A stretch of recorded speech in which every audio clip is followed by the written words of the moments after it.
E aí, pessoal, tentar gravar aqui, ajudar vocês na a aula que a gente não terminou. Essa aula acho que foi umas 3, 4 semanas, não lembro. A gente estava falando sobre o caráter de Deus, né? Os atributos incomunicáveis, né?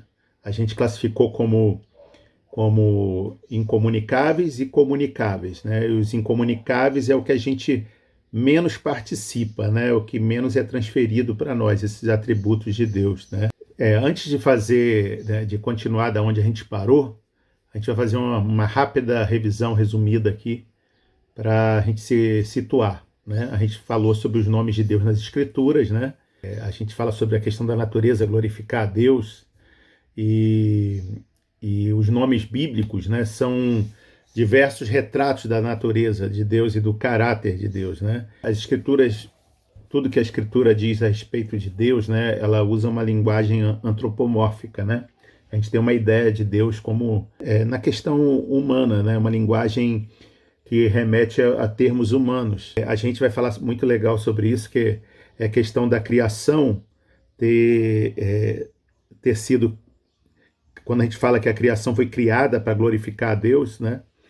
Principalmente porque com a criação a gente tem uma ideia do caráter de Deus, né? Dos seus atributos, né? Então, quando a gente fala assim que Deus é o leão, a gente fala que a mão de Deus pesou. A gente leu que Deus é comparado na Escritura como um leão, como águia, como galinha. Ele é também como sol, comparado ao sol. Ele é a estrela da manhã, como lâmpada, como fogo, fonte, rocha, refúgio, torre, traça, sombra, tudo isso. A gente usa essas expressões para remeter a Deus, né?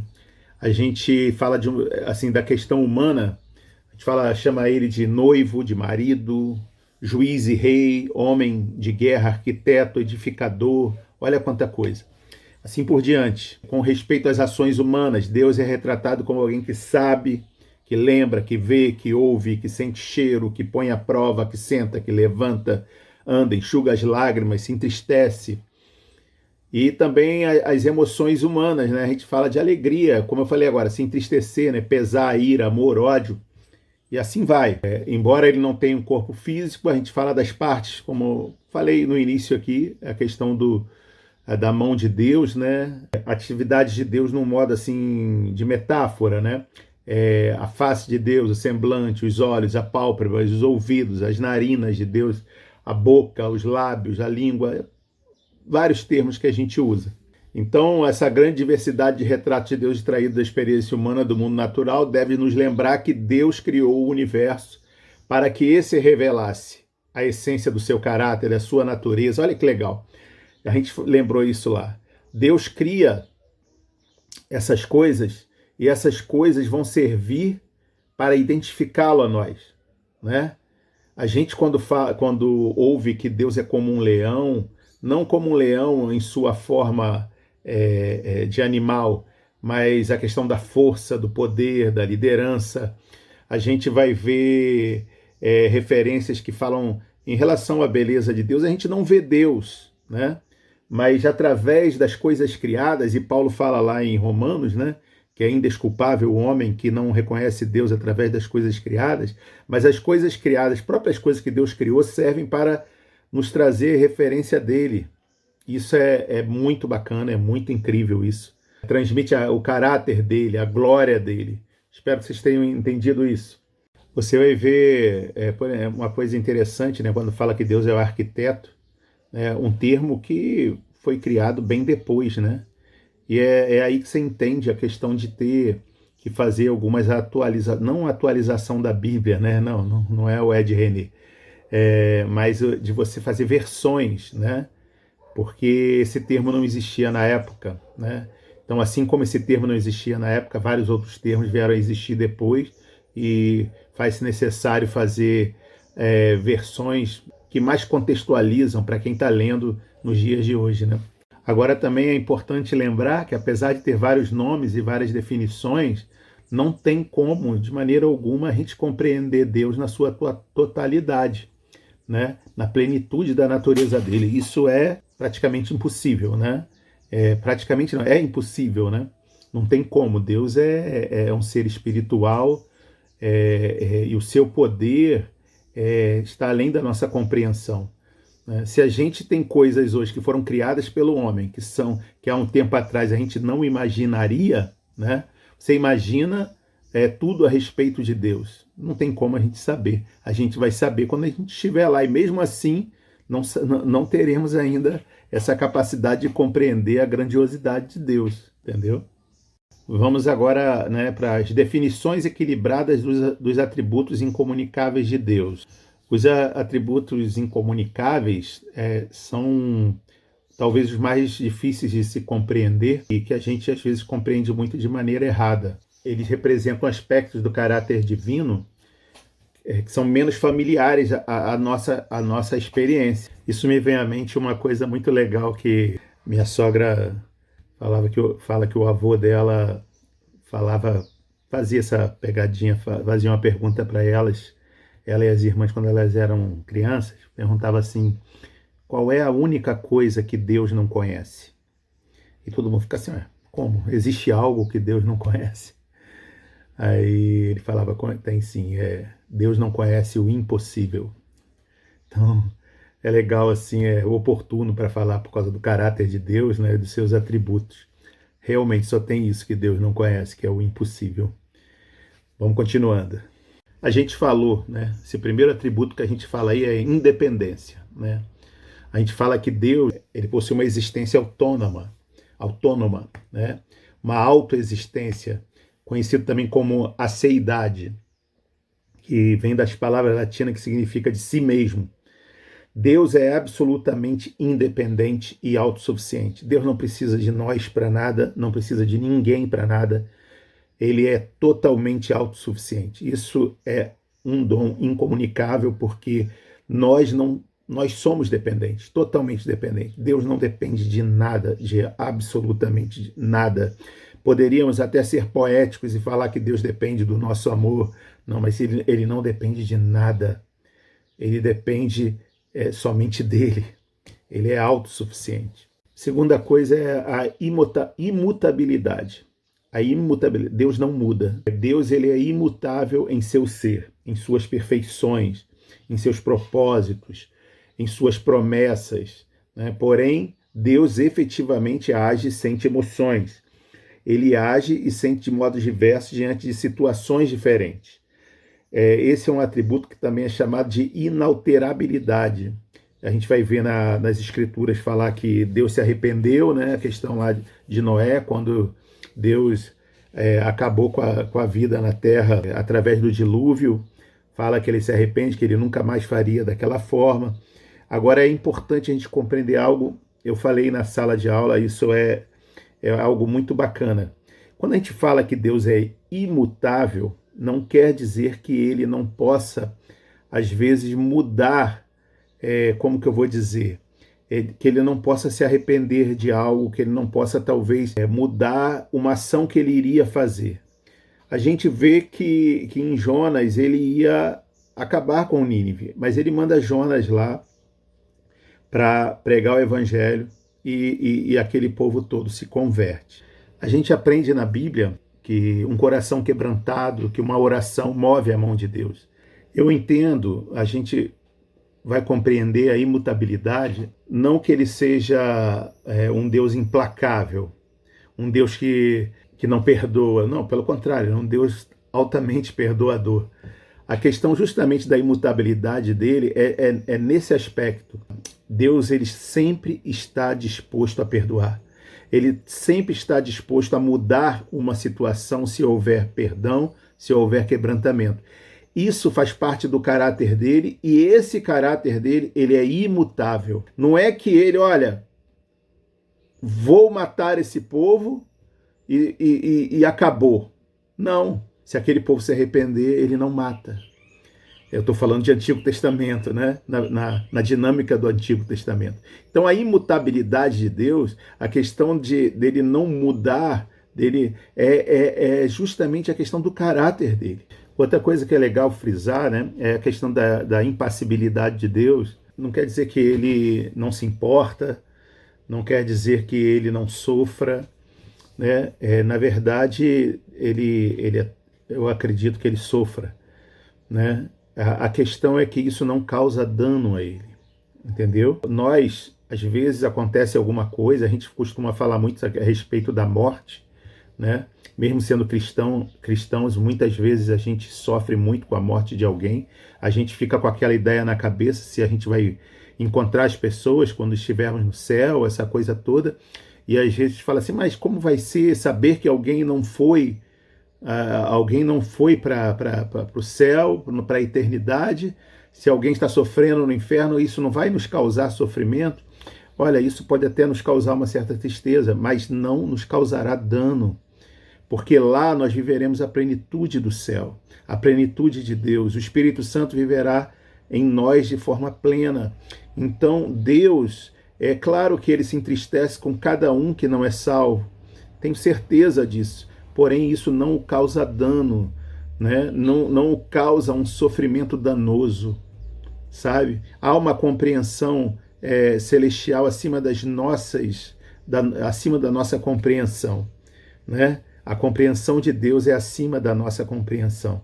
O sentimento de Deus é acima do nosso entendimento. E creio que nós vamos, ele vai compartilhar isso conosco através do seu Espírito Santo, vivendo de forma plena em nós, quando estivermos lá com ele. E essa imutabilidade de Deus, ela é muito importante para nós, porque já imaginou o que aconteceria se Deus pudesse mudar? Nós cremos nessa imutabilidade, porque nós cremos nas promessas dele. A gente vê muito adesivo de carro dizendo que Deus é fiel. Deus não é fiel a nós, irmãos, porque nós somos pecadores. Um homem é fiel a um amigo que é traficante, né? E às vezes não vai entregá-lo, não vai falar. Mesmo ele sendo bom, talvez ele nem tenha coragem de adverti-lo, de criticá-lo. E por causa dessa fidelidade, de mesmo esse cara sendo mal, ele pode talvez entregar a vida por causa dessa pessoa, mas Deus não. Deus não é fiel a nós. Deus é fiel a tudo que ele falou. Deus é fiel às suas promessas, sabe? Deus é fiel a tudo que ele falou. E isso tem a ver com a sua imutabilidade. E graças a Deus por sua imutabilidade. Porque nisso a gente pode confiar, a gente sabe em quem a gente tem crido e a gente sabe para onde a gente vai. Porque ele nos prometeu. Amém? O outro atributo dele, né? Aqui no caso é o terceiro atributo dele, é que Deus é eterno. Então a gente precisa compreender também o que é eternidade. A gente às vezes acha que a eternidade é algo que nunca tem fim. Não é só isso. Eternidade é algo que nunca tem fim, sim, mas também é algo que não tem início. Então Deus, ele é eterno porque ele não tem início e ele não tem fim. Ele vive dentro da eternidade, nós estamos entrando na sua eternidade. Nós não teremos mais fim, nós viveremos com ele eternamente, tá? Mas nós não somos eternos porque nós tivemos um início, nós fomos gerados, né? Então é importante compreender essa questão da eternidade. Deus também ele é eterno, porém ele age no tempo. Ele age no tempo justamente porque ele percebe os acontecimentos do tempo e ele age, ele precisa agir dentro desse tempo, que é o tempo que a gente vive, né? O tempo Cronos.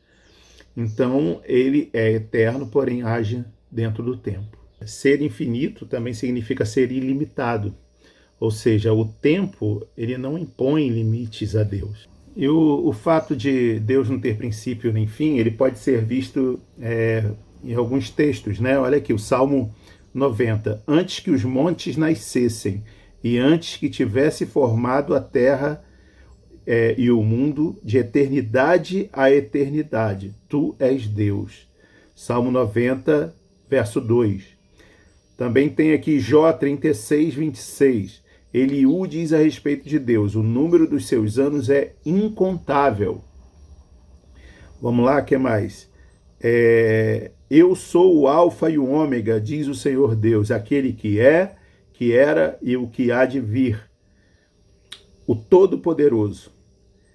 E também tem uma frase ousada de Deus, de Jesus, né?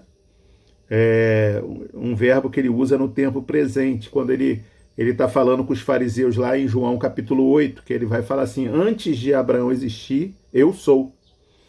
faz uma menção ao nome de Deus quando Moisés pergunta a Deus, né? Eu vou falar em nome de quem? E ele fala assim, eu sou o que sou. Isso é importante a gente compreender que Deus não está, Deus é. Nós estamos, Deus é, né? A gente fala sobre isso aí, né? Pessoas que tomam certas, que passam a ocupar certos cargos, né? Começam a ser soberbos, se achar mais do que os outros, não entendem que o mundo dá voltas, né? E que hoje você está uma coisa, amanhã você pode não estar mais. Eu mesmo um dia estive jovem, hoje estou mais velho. Um dia estivemos mais fortes, hoje estamos mais fracos. Deus não, Deus é forte. Deus nunca vai estar fraco. Deus, ele é o que é. Ele é o Todo-Poderoso, né? Então isso é bem bacana da gente compreender. Então, a pessoa às vezes se torna um vereador, se torna um prefeito, ela não é prefeito, ela não é vereador, ela está vereadora, ela está prefeita. O legal para a gente compreender isso é que quando a gente é criança, né?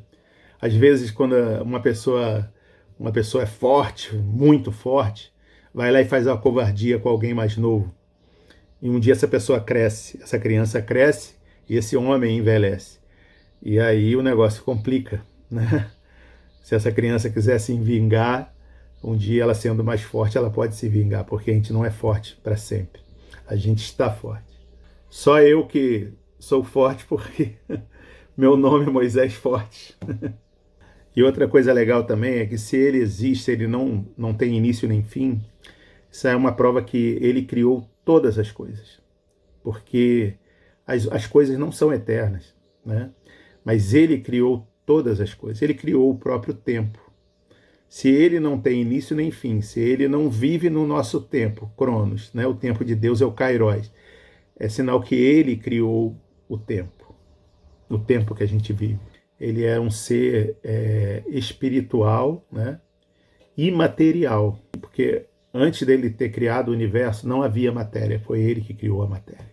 Essas coisas são um pouco difíceis da gente compreender, porque não fazem parte da nossa realidade. É como a gente sempre viu em filme, né? Essa questão de um índio que nunca teve contato com ninguém, de repente vê um avião e ele fica surpreso, e ele acha que aquilo é um deus. Ele vê um espelho, né? E vê o próprio reflexo. Ele não compreende aquilo. Você imagina se em 1925, não precisa ser muito não, se em 1990, né, eu tinha 19 anos, se alguém falasse para mim que tinham criado aí uma inteligência artificial, um celular, seria difícil compreensão, mas imagina isso no ano aí de 1800, né? Então, Deus, entenda, nós nos desenvolvemos, nós evoluímos. Deus não se desenvolve e ele nem se evolui. Deus, não existe processos para Deus, porque ele é imutável, ele é perfeito, ele é eterno. Agora, é muito interessante essa questão dele ser eterno e agir no tempo, né? Porque você vai ver, a Bíblia fala que Jesus ele veio na plenitude dos tempos, ou seja, Deus acompanhava esse tempo nosso, para ver o momento certo de Jesus vir. Na verdade, ele agiu em vários momentos dentro do tempo. Ele não é limitado ao tempo, mas ele age dentro do tempo. Isso é algo espetacular. E completando aqui o que eu estava falando, né, essa questão, né, que a gente entra na eternidade, aí a gente vai pensar assim, mas deixaremos de viver no tempo? O que define o nosso tempo hoje é o quê? É a rotação da Terra, né, ao redor do Sol. A palavra de Deus vai dizer que lá não precisaremos de Sol, né? A nossa luz será o próprio Deus. Então, viveremos sim na eternidade. Isso, muitos teólogos creem nisso. O quarto atributo que a gente vai falar agora é a onipresença. Então, assim como Deus é ilimitado ou infinito com respeito ao tempo, ele também é ilimitado com respeito ao espaço, né? Quando esse prefixo omni significa tudo, né? Então, ele pode estar presente em tudo, em todos os lugares.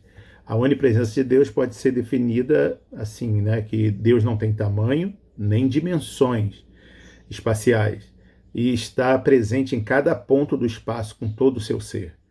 Mas ele age também de modos diversos em lugares diferentes, né? Não existe um padrão para Deus. E tem alguns teólogos que dizem que não é que Deus esteja em todos os lugares, mas é que Deus ele pode estar em todos os lugares ao mesmo tempo. Mas é melhor a gente crer que ele está em todos os lugares, né? Às vezes a gente vê assim, é muito engraçado isso, né? Tem essa questão de falarem assim, na igreja você não pode fazer isso na casa de Deus, não pode fazer isso na igreja, como se Deus só estivesse ali. Não. Toda a criação de Deus, se foi feita por Ele, se foi tocada por Ele, toda a criação dele é sagrada e Ele está presente ali. Então nós temos que ter esse mesmo cuidado, esse mesmo temor, não só na casa de Deus, mas também na nossa casa, nas ruas, no trabalho, na faculdade, na escola. Caráter é aquilo que a gente é geralmente no particular, nem sempre o que é em público. Nós como cristãos temos que ser no particular aquilo que a gente é em público, né? Porque Deus ele está em todos os lugares. E existe um Espírito Santo que habita em nós, então ele está em todos os lugares que a gente vai, em todos os lugares que a gente está. Um texto aqui que eu acho que é bem legal para falar dessa questão da onipresença, né? Está em Jeremias, que ele diz assim: acaso sou Deus apenas de perto, diz o Senhor, e não também de longe? Um homem consegue esconder-se em lugares secretos de modo que eu não o veja? Declara o Senhor. Porventura não encho eu os céus e a terra? Declara o Senhor. Jeremias 23, do 23 ao 24. Olha só, ele diz que ele está em todos os lugares da terra, quanto em todos os lugares do céu. Esse é o nosso Deus. Então aqui ele repreende os profetas que pensam que as suas palavras ou pensamentos ficam ocultos de Deus. Ele está em todos os lugares. Não tem como você esconder nada dele. Mas é importante também a gente falar que essa reverência que a gente tem que ter a Deus, não só por medo. Na verdade, acho que a gente não precisa ter medo de Deus, mas é por amor, né? Por tudo que ele fez por nós. Nós precisamos ser fiéis a ele, por tudo que ele fez por nós, pela morte na cruz, né? Porque Jesus passou por nós. Então eu fico às vezes assim meio cuidadoso, né? Tenho uma dificuldade de falar isso. Olha, a gente precisa ter esse cuidado do que a gente está fazendo no secreto, porque Deus está lá. Claro, claro, precisamos ter essa reverência, mas principalmente por amor, principalmente porque Ele nos amou e Ele é tão bom com a gente, nos ajuda, continua cuidando de nós mesmo, a gente não merecendo, né? Engraçado que nisso também a gente vai para uma questão que fala assim: Deus pode estar presente para punir, para sustentar ou para abençoar. E temos uma dificuldade, às vezes, de pensar nessa questão de Deus estar em todos os lugares ao mesmo tempo, porque a gente vai pensar assim: Deus está também no inferno, né? Como pode, né? Porque a gente fala assim, o inferno seria o oposto, né, do céu, o oposto de Deus, mas lembra que a gente falou que Deus age de forma diferente, né, em lugares diversos. Deus age em locais diferentes da sua criação. Que você vai falar, Deus não habita no inferno. Não, eu acho que aí entra até de uma forma legal aquela questão que outros teólogos dizem que Deus pode estar onde Ele quer estar, que Ele está onde Ele quiser.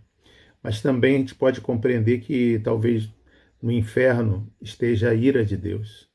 O quinto atributo é a unidade, né? A unidade de Deus ela pode ser definida da seguinte forma: Deus não está dividido em partes, né? Mas a gente percebe atributos diversos de Deus, enfatizados em momentos diferentes. Esses atributos podem ser chamados de simplicidade divina.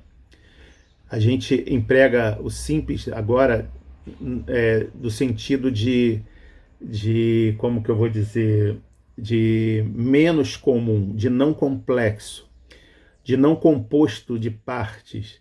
Não é não é o simples como a gente está acostumado a usar como fácil de compreender ou simplório, não. Longe de ser fácil de compreender, principalmente quando a gente vai falar de trindade, né? É mais proveitoso a gente falar, então, da unidade de Deus e não da sua simplicidade. Cada atributo caracteriza todo o ser de Deus. Não há atributo mais importante do que o outro. A gente não pode dizer que Deus está dividido em partes, que parte dele é luz, parte é amor, nada disso. Mas os atributos, eles são característicos de todo o ser de Deus, todo o ser divino, né? É imprescindível lembrar que todo ser divino compreende a totalidade dos seus atributos. Deus é inteiramente amoroso, é inteiramente misericordioso, ele é inteiramente justo e assim por diante. Deus, ele também é sempre o mesmo Deus. Não tem essa de falar que o Deus do Antigo Testamento é diferente do Deus do Novo Testamento. Não, ele é o mesmo Deus, ele é imutável, como a gente falou aqui. Não tem essa de dizer que o Deus do Antigo Testamento era justiça e o Deus do Novo Testamento é graça. Deus sempre agiu com graça. Se você parar para ver ali o que aqueles homens que andavam constantemente com ele, muito diferente de nós, né?